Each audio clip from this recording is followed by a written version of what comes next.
निर्णय हमने लिया है कि इस बार हम चुनाव नहीं लड़ेंगे। हमारे लिए चुनाव लड़ना मायने नहीं रखता, हमारे लिए 40 का 40 लोकसभा सीट जीतना मायने रखता है। मैं फ्री रहूँगा तो 40 का 40 प्रत्याशी के लिए दिन रात मेहनत करके उनको जिताने का काम करूँगा। रहा कि 3 सीट हमारी पार्टी को मिला है तो उस पर हमारे पार्टी के स्तर पे चर्चा हो रहा है और पार्टी के पदाधिकारी, पार्टी के बहुत सारे लोगों को हम लोग चुनाव लड़ाएंगे। मुकेश सहनी को आरजेडी ने अपने कोटे से 3 सीट दे दी, गोपालगंज, मोतिहारी और झंझारपुर। लेकिन मुकेश सहनी ने आज ऐलान कर दिया कि वो लोकसभा चुनाव नहीं लड़ेंगे। मुकेश सहनी के इस फैसले ने राजनीतिक पंडितों को हैरान कर दिया है। लेकिन आखिर मुकेश सहनी ने ऐसा ऐलान क्यों किया, आइए इस वीडियो के जरिए हम जानने की कोशिश करते हैं। आप देखना शुरू कर चुके हैं दर्श न्यूज, मैं हूं दिव्यांशु। साल 2024 के लोकसभा चुनाव में आरजेडी से 3 सीटें हासिल करने वाले मुकेश सहनी ने आज ऐलान किया है कि वो इस बार चुनाव नहीं लड़ेंगे।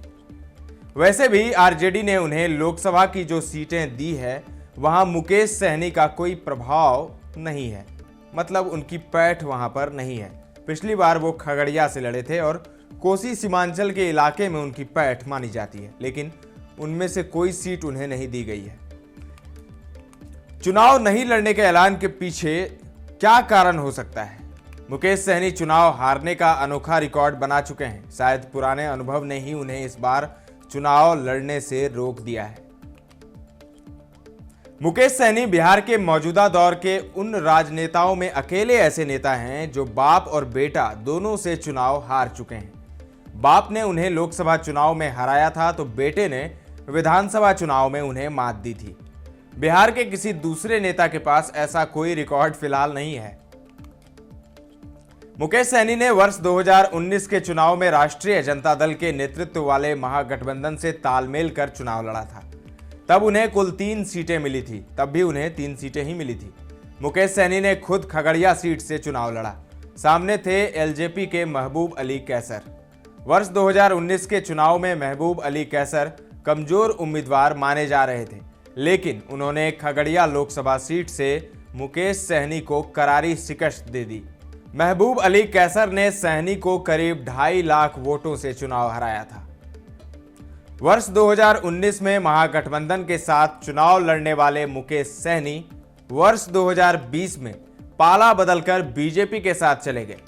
बीजेपी के साथ गठबंधन कर मुकेश सहनी सहरसा जिले के सिमरी बख्तियारपुर से चुनाव लड़े, सामने थे आरजेडी उम्मीदवार यूसुफ सलाहुद्दीन।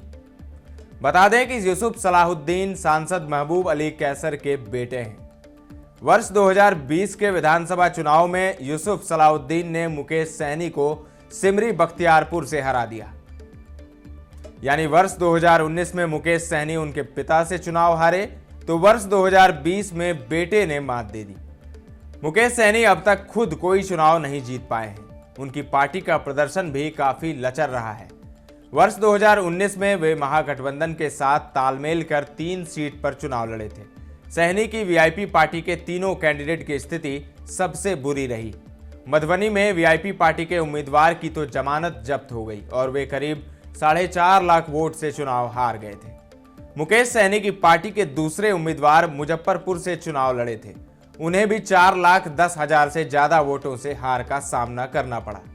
खुद मुकेश सहनी भी चुनाव हार गए। वर्ष 2020 में मुकेश सहनी की पार्टी को बीजेपी ने कुल 11 सीटें दी थी। इसमें 4 उम्मीदवारों को जीत हुई। मुकेश सहनी की पार्टी से वही उम्मीदवार चुनाव जीत पाए जो रातों रात दूसरी पार्टी से पाला बदल कर आए थे।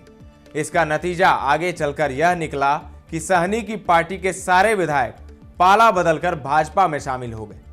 वर्ष 2020 में मुकेश सहनी खुद विधानसभा चुनाव हार गए थे। बाद में बीजेपी ने उन्हें विधान पार्षद बनाकर मंत्री बना दिया था। तो फिलहाल मुकेश सहनी ने ऐलान कर दिया है कि वो लोकसभा चुनाव नहीं लड़ेंगे, लेकिन उनकी पार्टी वीआईपी को आरजेडी ने 3 सीटें दी है। तो अब देखना दिलचस्प होगा कि मुकेश सहनी की पार्टी वीआईपी इस लोकसभा चुनाव में अपना खाता खोल पाती है या फिर नहीं। आपको क्या लगता है, कमेंट करके जरूर बताएं। दर्श न्यूज पर ताजा तरीन खबरों का सिलसिला लगातार जारी है। देखते रहें दर्श न्यूज।